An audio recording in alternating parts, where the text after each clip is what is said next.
Bon, les gars, je sais pas comment commencer cette vidéo. Alors, Cristiano Ronaldo, c'est officiel, signe à Al Nassr. Ronaldo a 37 ans, il aurait eu 38 ans en février, donc a décidé de partir, de signer dans un club en fin de carrière. Et j'ai envie de vous dire un petit truc, je vais vous le dire calmement, même si je vous avoue que ça m'énerve un peu, j'arrive pas à comprendre comment des gens qui suivent le foot depuis longtemps.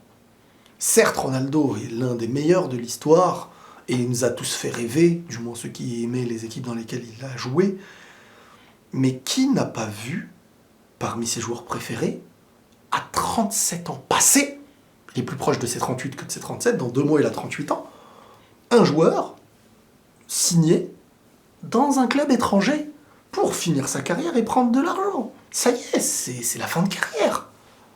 Et on ne pouvait pas prévoir à quel moment pile poil elle allait venir. Lui le premier. Mais quand je vois des gens, ils n'arrivent pas à s'en rendre compte, c'est que il faut revenir sur Terre. Il faut revenir sur Terre, les gars. Alors oui, c'est pas la plus belle fin de carrière, du moins c'est pas la meilleure. La fin de carrière de CR7, elle se joue sur le début de saison septembre jusqu'à l'avant-coupe du monde, en fait, jusqu'à l'après-coupe du monde, parce que ça se passe mal avec la coupe du monde. Voilà, la fin de carrière de Ronaldo, elle se résume sur 4 mois à peu près, septembre, octobre, novembre, décembre. 4 mois où les choses se sont pas très bien passées, pas du tout bien passées, on va le dire honnêtement, avec Cristiano Ronaldo, ce qui fait que ça le mène à devoir quitter MU, sortir d'une Coupe du Monde par la petite porte, et signer dans un club à Al Nassr en Arabie Saoudite. Donc voilà, Ronaldo a habitué les gens à vivre sur un nuage, Ronaldo les fait descendre de ce nuage. Et c'est normal, chose que je vous dis depuis un bon moment. À un âge, tu descends. Et même si tu avais les plus belles ambitions, parce que là on va évoquer les ambitions, beaucoup sont en train de se moquer. Comment tu peux te moquer d'un mec qui a 5 ballons d'or placés dans le top 5 des meilleurs joueurs de l'histoire? Cette histoire du foot. Toi, l'histoire du foot que tu connais, peut-être elle commence en 2000, en 90. Si elle commence en 90, tu as eu le temps de voir des débuts de carrière et des fins de carrière. T'es au courant qu'arrivé 34 ans, 35 ans, beaucoup de grands joueurs, d'immenses joueurs, des top 10 milieux de terrain, sont partis. Certains au Japon, certains... Et pourtant, ils font partie des meilleurs de l'histoire à leur poste. Quand Ronaldo le fait, il a tellement habitué les gens à une attente de fou. Et d'autres à côté, des zigotos, qui n'attendent que la moindre petite faille d'une retraite d'un mec pour lui mettre des coups de poing dans les côtes. Je trouve ça moche quand on aime le foot ou qu'on aime parler foot. Quand on est des mecs qui s'en foutent du foot et on est là juste pour taquiner les copains, je peux le comprendre. Mais quand on veut parler foot, on n'a pas le droit de se moquer de Cristiano Ronaldo avec l'histoire qu'il a écrite dans le foot. Parce que quand tu sais ce que c'est d'écrire ça dans le football, tu peux pas venir te permettre arriver comme ça et tacler à la gorge un mec en fin de carrière avec les difficultés qui lui sont arrivées. Un mec qui a surmonté des choses incroyables. Je vois des gens aujourd'hui ressortir des interviews de 2015. Il a dit « Je ne veux pas finir ma carrière de telle manière ». Il l'a fini peut-être de la manière dont il ne voulait pas, le mec. Mais il ne voulait pas. Il avait l'ambition de finir très haut. Mais personne ne connaît son avenir. Personne ne connaît son destin. Moi, je ne veux pas finir dans une maison de retraite. Peut-être que je serai dans une maison de retraite, j'en sais rien. J'en sais rien. Et si je finis dans une maison de retraite, vous allez vous moquer de moi? Vous allez me dire, ah bah regardez, dans telle vidéo en 2000, je sais pas combien, il a dit qu'il voulait pas finir dans une maison de retraite. Oh purée, la loose. Les gars, un peu d'honneur.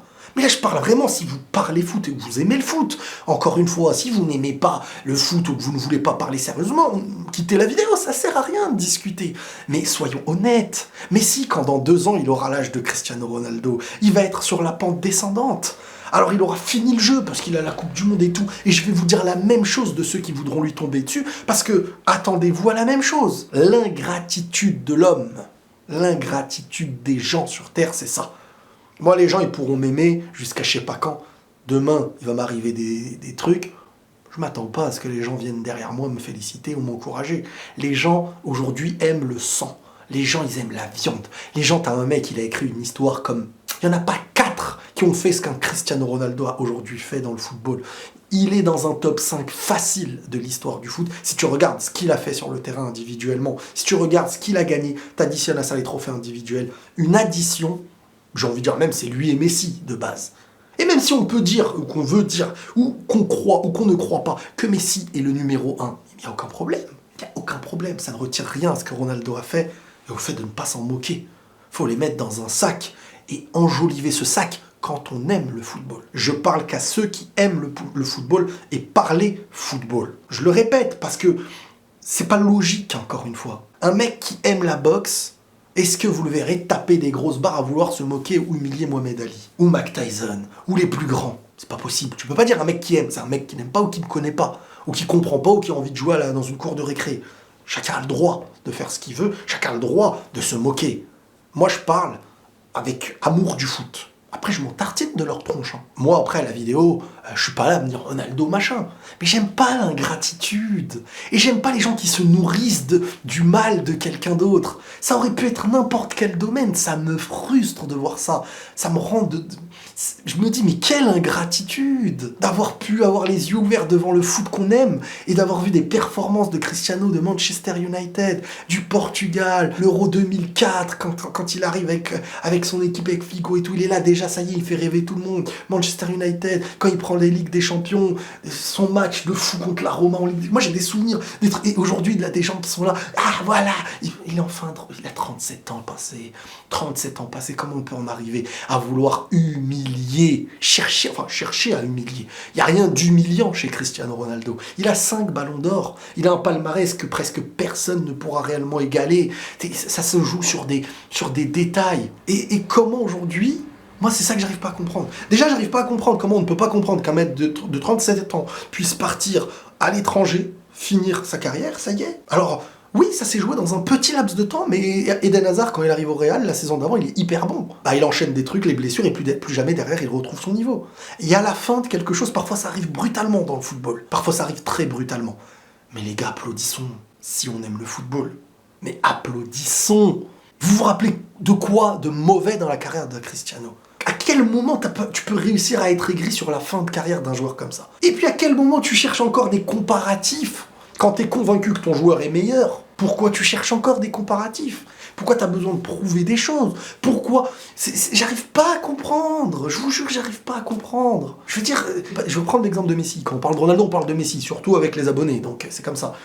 Messi, moi j'ai été un hater de Messi quand il était au Barça avec le Real et Real avait Ronaldo. Parce qu'il était hyper chaud et c'est comme un mec dans un stade que tu veux siffler. Mais haters veut dire que tu le détestes parce qu'il fait des grandes choses, parce qu'il est en train de te battre, parce qu'il est dangereux pour ton équipe. Mais ça y est, à un moment donné, tu grandis et ce joueur n'est plus dans une équipe rivale. Et ce joueur, tu ne pourras jamais en dire du mal.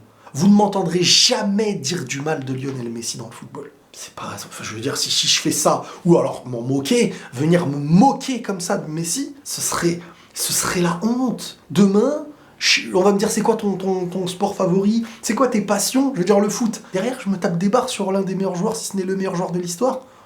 Il va prendre un 8e ballon d'or cette saison. Il a pris sa Coupe du Monde. Un génie. Quand tu aimes le ballon et que tu as à jouer au ballon, tu ne peux que respecter. Quand tu décides de te faire engrainer, que tu mets des priorités sur ton ego et des duels à 2 balles, parce qu'en fin de compte, tu ne cherches pas à défendre ces joueurs, tu cherches à défendre tes paroles devant du monde, alors que... Mais ça n'a aucun poids. Il est plus qu'honorable de défendre ce qui n'est pas de notre team, entre guillemets, que de construire une team sur la détestation d'un champion, d'un top 5 meilleurs footballeurs de l'histoire. Si ça, c'est pas faire le zigoto, c'est pas être sérieux. Il y a des gens, ils vont lui tomber dessus parce qu'il avait de l'ambition. Et d'autres vont chercher les plus petites failles. Alors si on cherche les plus petites failles, on va chercher quoi?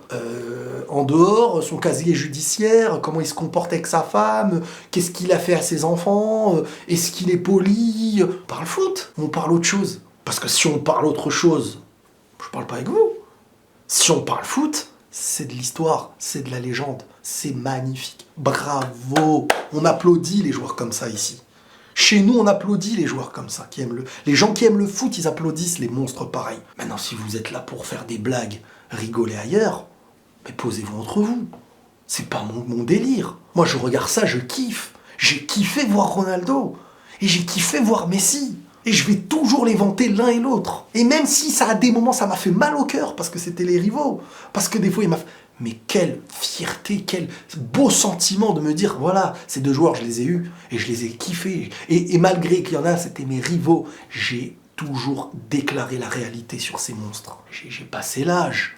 J'ai passé l'âge de chercher à avoir raison devant des copains pour dénigrer, trucs, machin, je sais pas quoi. Bref, Il est normal. Ronaldo n'a pas eu la fin de carrière qui était la plus belle à ses yeux. Il avait l'ambition d'en avoir une meilleure. Il ne l'a peut-être pas eu. Ça se joue sur 4 mois. L'année dernière, le mec, il te fait une grande saison. À 36 ans, à 37 ans. C'est bon. À un moment donné, il y a une fin. Et la fin, eh ben, il faut l'accepter. Même quand elle n'était pas préparée pour être celle-ci. Donc bravo, c'est tout. Maintenant, si on est là, ah, bah alors, machin, il avait dit ça, oh la honte, l'humiliation. Il y a zéro humiliation. Voilà, et ça va peut-être même être sympa de le voir à l'image d'un Zlatan en MLS quand des fois il régalait avec des buts impressionnants. Ça sera sympa de le voir de temps en temps là-bas. Et je suis aussi très content qu'on finisse enfin les discussions qui tournent qu'autour d'un raté de CR7 pour humilier machin, ou quand Messi se rate pour mettre Ronaldo en avant, et à l'inverse, et à l'inverse, et à l'inverse. Enfin, il va rester un petit peu de football moderne avec des nouvelles choses. Et on renouvelle. Parce que beaucoup d'entre vous, je pense, ne sont pas vivent la première fois la fin des meilleurs joueurs de leur époque et n'arrivent pas à comprendre que c'est normal à un moment donné de partir. Que quand t'as fin de carrière, ça y est. Quand on a vu R9 au Corinthians, ça faisait bizarre de le voir avec ces maillots-là. Quand tu vois Iniesta partir au Japon alors qu'un an avant il est là, il joue la Ligue des Champions, ça fait bizarre aussi. Et etc., etc., etc. Mais c'est normal, c'est tout. Et c'est moins normal à nos yeux parce que le mec nous a habitués à vivre sur un nuage. Mais sinon... je veux dire, si tu critiques ou tu te moques de ces joueurs-là, tu te moques de l'histoire de tous les autres joueurs qui y a en dessous. Et c'est 99,9% de joueurs qu'il y a en dessous. Et même les plus grands génies qui ont été. Donc, à un moment donné, soit on regarde le foot avec les yeux et on essaye d'être sincère avec ce qu'on a vu, soit on est malhonnête. C'est tout. Allez, prenez tous soin de vous, les amis, et la paix sur vous.